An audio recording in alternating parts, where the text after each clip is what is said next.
আসসালামু আলাইকুম সবাইকে। আপনি কি এখনো সেই চিন্তা করেন যে পাসপোর্ট করা অনেক ঝামেলার, কিংবা একটা পাসপোর্ট করতে গেলে দালালের কাছে সাহায্যের প্রয়োজন? জি না, 2026 সালে দাঁড়িয়ে পাসপোর্ট করা এখন আগের চেয়ে অনেক সহজ। কেন জানেন? কারণ 2025 সালের ফেব্রুয়ারিতে অন্তর্বর্তীকালীন সরকার পুলিশ ভেরিফিকেশনের ঝামেলা পুরোপুরি তুলে দিয়েছে। তাই এখন আর দালালের পেছনে ঘুরতে হবে না, আর পাশাপাশি পুলিশি ঝামেলার ভয়ও নেই। আজকের এই ভিডিওতে আমি দেখাবো পাসপোর্ট করার লেটেস্ট এবং সব থেকে সহজ ফুল প্রসেস। চলুন শুরু করি। প্রথমেই আপনার যা যা লাগবে: আপনার এনআইডি কার্ডের অরিজিনাল কপি। যদি আপনি 18 বছরের নিচে হন তাহলে অনলাইন জন্ম নিবন্ধন, আর আপনার যদি আগের পাসপোর্ট থাকে তাহলে সেটার ফটোকপি। আপনার পেশার প্রমাণপত্র, যেমন আপনি যদি স্টুডেন্ট হন তাহলে স্টুডেন্ট আইডি বা এনওসি। মনে রাখবেন, কোনো কাগজ সত্যায়িত করার প্রয়োজন নেই। আচ্ছা, এবার আসুন, প্রথমত আপনার কম্পিউটার বা মোবাইল থেকে যে কোনো একটি ব্রাউজারে চলে আসুন এবং এখানে সার্চ করুন epassport.gov.bd। এখানে এসে এই লিঙ্কে ক্লিক করুন। তো প্রথমে আপনাকে এখানে একটি অ্যাকাউন্ট করতে হবে। যেহেতু আমার এখানে অ্যাকাউন্ট করা আছে,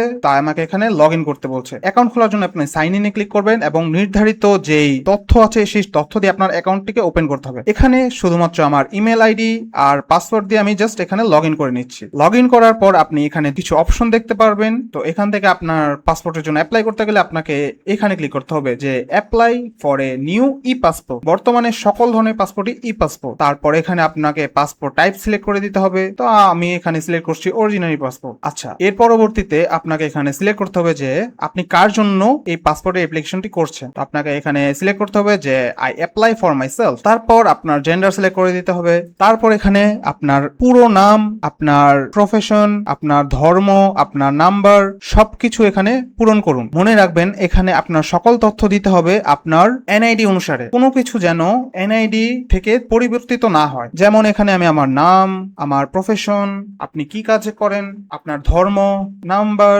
আপনার জন্ম কোথায় হয়েছে ওই ডিটেলস দিতে হবে। তারপর আপনি কোন জেলায় জন্মগ্রহণ করেছেন, আপনার জন্মের তারিখ, এবং আপনি কি জন্মসূত্রে বাংলাদেশি কিনা এটা সিলেক্ট করে দিতে হবে। তারপর সেভেন কন্টিনিউতে ক্লিক করুন। ক্লিক করার পর এখানে আপনার জেলা আবার দিতে হবে যে আপনি কোন জেলা থেকে আবেদনটি করছেন বা আপনি কোন জেলায় থাকেন। তারপর এখানে আপনাকে আপনার জেলা সিলেক্ট করে দিতে হবে। তারপর আপনি কোন শহরে থাকেন অথবা আপনার গ্রামের নাম, আপনার বাসার ঠিকানা, এই সকল তথ্য এখানে পূরণ করতে হবে। তো আমি আমার তথ্যগুলো পূরণ করে দিচ্ছি। পূরণ করার পর আপনি কোন থানার আন্ডারে আছেন এটি সিলেক্ট করে দিতে হবে। তো আমি নরসিংদী সদর। সকল তথ্য দেওয়ার পর নিচে স্ক্রল করে আসুন।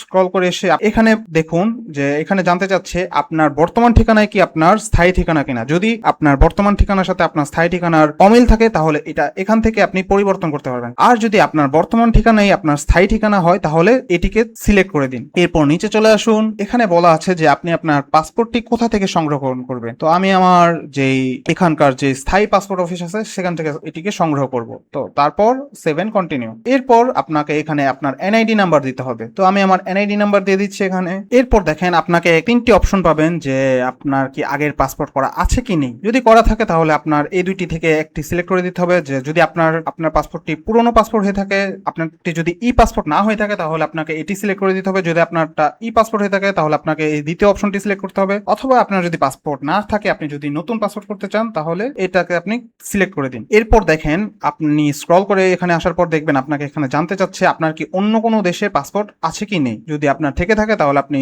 ইয়েস এ সিলেক্ট করে দিন, আর যদি না থাকে তাহলে নো। তারপর সেভেন কন্টিনিউ। এবার এখানে আপনাকে জানতে চাইবে আপনার বাবা মার ইনফরমেশন। তো এখানে আপনার বাবার নাম, আপনার বাবার প্রফেশন, আপনার বাবার ন্যাশনালিটি, আপনার বাবার এনআইডি, যদিও এটি অপশনাল, চাইলে দিতে পারেন নাও দিতে পারেন। এরপর এখানে আপনার মায়ের যত ডিটেলস সেম টু সেম এগুলো দিতে হবে। তারপর সেভেন কন্টিনিউ। এরপর এখানে আপনাকে জানতে যাচ্ছে আপনি কি বিবাহিত নাকি অবিবাহিত, অথবা আপনার ম্যারিটাল স্ট্যাটাস। তো আমি এখানে সিঙ্গেল দিয়ে দিচ্ছি। তারপর এখানে একটি ইমার্জেন্সি কন্ট্যাক্ট দিতে হবে, যাকে কিনা আপনার পরিবর্তে যে কোনো সময় কন্ট্যাক্ট করে পাওয়া যাবে। এরপর এখানে আপনাকে সিলেক্ট করে দিতে হবে আপনি কত পেজের পাসপোর্ট চান এবং ওইটার মেয়াদ কত দিনের চান। যদি আপনি 48 পেজ এবং 5 বছরের মেয়াদের পাসপোর্ট চান সেই ক্ষেত্রে আপনার খরচ পড়বে 4025 টাকা। যদি আপনি 64 পেজের পাসপোর্ট 10 বছরের জন্য চান সেই ক্ষেত্রে আপনার পড়বে 8050 টাকা। তো আপনি আপনার নির্ধারিত যেটি প্রয়োজন ওইটি সিলেক্ট করুন এবং সেভেন কন্টিনিউতে ক্লিক করুন। এর পরবর্তীতে আপনাকে এখানে সিলেক্ট করতে হবে আপনি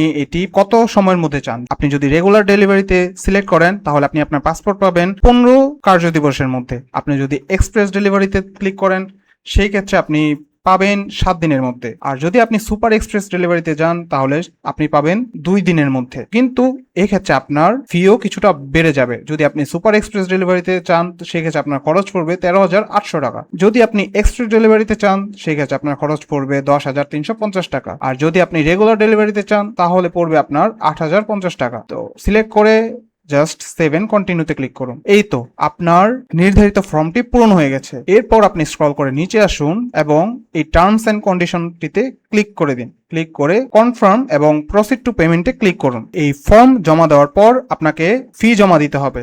আপনি চাইলে এখান থেকে অনলাইন পেমেন্ট করতে পারেন অথবা অফলাইন পেমেন্ট করতে পারেন। এখানে চাইলে আপনি চালানের মাধ্যমে বিকাশ বা ব্যাংকে টাকা জমা দিতে পারবেন। এখন আসি সব থেকে বড় খুশির খবরে, যেটা হচ্ছে পুলিশ ভেরিফিকেশন। সরকার এটি এখন অপশনাল বা অনেক ক্ষেত্রে পুরোপুরি বাদ দিয়ে দিয়েছে। তাই এখন আর আপনার বাসায় পুলিশ আসবে না অথবা আপনাকে আর কোনো ধরনের টাকা বা হয়রানির শিকার হতে হবে না। এর পরবর্তীতে আপনি আপনার ফি জমা দেওয়ার পর আপনার পেমেন্ট স্লিপ এবং অ্যাপ্লিকেশন যে সামারিটি আছে এটি নিয়ে নির্ধারিত দিনে পাসপোর্ট অফিসে চলে যান। সেখানে আপনার ছবি তোলা হবে এবং ফিঙ্গারপ্রিন্ট নেওয়া হবে। কাজ শেষ হলে আপনাকে একটি ডেলিভারি স্লিপ দেওয়া হবে। ব্যাস, আপনার কাজ ওখানেই শেষ। এর পরবর্তীতে আপনি আপনার নির্ধারিত দিনে পাসপোর্টটি হাতে পেয়ে যাবেন। যদি এই ভিডিওটি উপকারে আসে তাহলে শেয়ার করুন যাতে সবাই এই নতুন নিয়মের সুবিধাটি নিতে পারে। ধন্যবাদ সবাইকে, আবার দেখা হবে।